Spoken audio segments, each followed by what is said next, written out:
இந்த ஜூன் மாசத்துல ஒரு முக்கியமான 2 கிரகங்களுடைய அசைவு. ஜூன் மாசம் 1ஆம் தேதி சுக்கிர பகவான் மீனத்திலிருந்து மேஷ ராசிக்கு வருகிறார். சுக்கிரன் முக்கியமானதா இருக்குமா அப்படின்னு கேட்டா நிச்சயமா. இந்த செவ்வாய் நீச்சம் அடைந்து அந்த நீச்சத்திலிருந்து அவரும் நிவர்த்தி ஆகிறார். அப்ப இந்த 2 கிரக அமைப்பு உங்க ராசிக்கு என்ன நடக்க போகுதுன்னு ஃபுல் டீட்டெயிலா பார்க்கலாம் பாருங்க. ஜெய் வாராகி, ஜெய் ஜெய் வாராகி. நம்ம டிவியை சப்ஸ்கிரைப் பண்ணுங்க, பெல் பட்டனை அழுத்துங்க. நமச்சிவாய. ஆதித்யாய சோமாய மங்களாய புதாய ச குரு சுக்ர சனிபியஸ்ச ராகவே கேதவே நமோ நமஹ.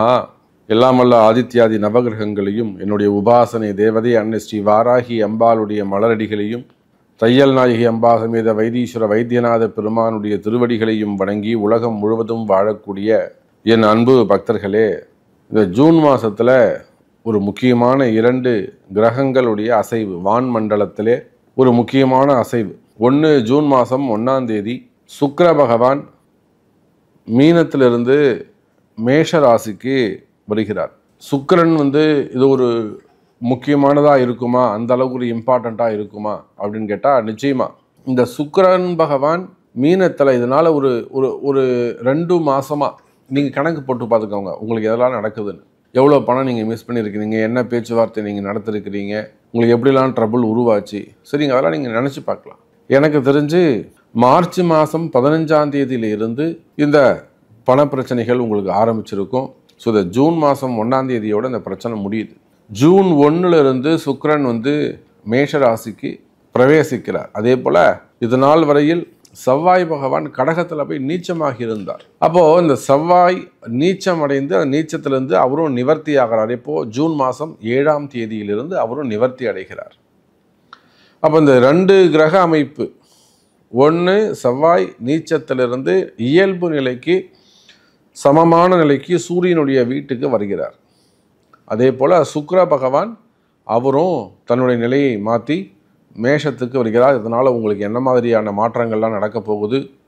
ஸோ அரசியல் தலைவர்களாக இருக்கலாம், அல்லது சினிமா துறையை சார்ந்தவர்களாக இருக்கலாம், செய்தி அல்லது மீடியா துறையை சார்ந்தவர்களாக இருக்கலாம், அரசு அதிகாரிகளாக இருக்கலாம், காவல்துறை அதிகாரிகளாக இருக்கலாம். ஸோ உங்களுக்கு இருக்கக்கூடிய பிரச்சனைகளெல்லாம் எப்படி சார்ட் அவுட் பண்ண முடியும், ஸோ உங்கள் ராசிக்கு என்ன நடக்க போகுதுன்னு ஃபுல் டீட்டெயிலாக பார்க்கலாம் வாருங்கள்.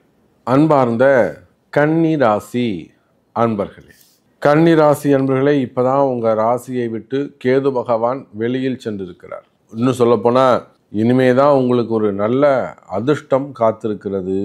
பொதுவாக கன்னி ராசி அன்பர்களே, ஆல்ரெடி ஒரு நல்ல அதிர்ஷ்டம் கிடைச்சிருக்கும். இது உங்கள் வாழ்க்கையில் நீங்கள் நீண்ட நாட்களாக எதிர்பார்த்த ஒரு விஷயம். இது கிடைக்குமா, இது நமக்கு அமையுமா அப்படின்னு, அது பெண்ணாக இருக்கலாம், பொண்ணாக இருக்கலாம், மண்ணாக இருக்கலாம், அல்லது குடும்பமாக இருக்கலாம், வருமானமாக இருக்கலாம், ஏதோ ஒரு சப்ஜெக்ட். அப்போ மண் பொண்ணு ஏதோ ஒரு விஷயம், ஒரு அதிர்ஷ்டம் உங்களுக்கு ஏற்பட்டிருக்கும். இந்த இடத்துல நான் ஒரு இடம் வாங்கணும்னு நினைக்கவே இல்லை சாமி, ரொம்ப நாள் ஆசை எனக்கு, நான் அங்கே இடம் அமைச்சிரும். இந்த இடத்துல ஒரு வீடு கட்டணும்னு நினச்சினே இருந்த சாமி, இத்தனை நம்ம கையை மீறி போயிடுச்சு, கட்டி முடிப்பீங்க.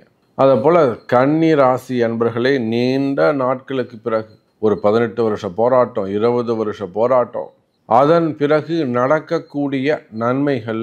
உங்கள் ராசியிலிருந்து கேது பகவான் வெளியில் போனார், ஆட்டோமேட்டிக்காக நல்லது நடக்குது.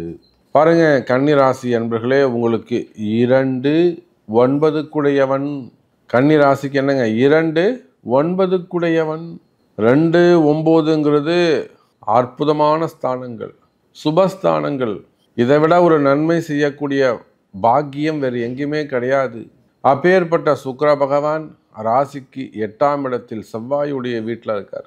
வீடு கொடுத்த செவ்வாய் 12வது இடத்துல மறைந்து கொள்கிறார். அப்போ 8 12 சுபகிரகங்கள், 8ஆம் அதிபதி 3 8 செவ்வாய் 12இல் மறைவது அதிர்ஷ்டம். உண்மையா இல்லையா? 3 8 செவ்வாய் 12இல் மறைவது அதிர்ஷ்டம். அதுவும் பகை வீட்டில் மறைஞ்சிக்கிறாரு. அதே சமயத்தில் 2 9 சுக்கிரன் 8ஆம் இடத்துல அமைந்திருக்கிறார். அற்புதமான கால நேரம். கன்னி ராசி என்பவர்களை எழுதி வைத்து கொள்ளுங்கள். நிச்சயமாக உங்களுக்கு ஒரு திடீர் அதிர்ஷ்டம் உண்டு. அது 1 ரூபாயாக இருக்கலாம், 100 ரூபாயாக இருக்கலாம், அல்லது ஒரு ப்ரமோஷனாக இருக்கலாம், ஒரு ரிவார்டாக இருக்கலாம், ஒரு அவார்டாக இருக்கலாம். அல்லது ஒரு பேர் புகழாக இருக்கலாம், பதவி உயர்வுகளாக இருக்கலாம், புதிய பொறுப்புகள் உங்களை தேடி வந்து சேரும். கன்னி ராசி அன்பர்களே, வேலை செய்கிற இடத்துல, தொழில் செய்யக்கூடிய இடங்கள்ல, பிஸ்னஸ்ல ஒரு எக்ஸ்ட்ரா பவர், எக்ஸ்ட்ரா ஒரு எனர்ஜி, எக்ஸ்ட்ரா ஒரு ரெஸ்பான்சிபிலிட்டி, இதெல்லாம் உங்களை தேடி வருவதற்கான வாய்ப்புகள் உண்டு. அதான் ஒரே வரியில சொல்றேனே, கன்னி ராசி அன்பர்களே, ரொம்ப நாளா நீங்க ஒரு விஷயத்தை எதிர்பார்த்துருக்கிறீங்க. அந்த விஷயம் நடக்கக்கூடிய தருணம்.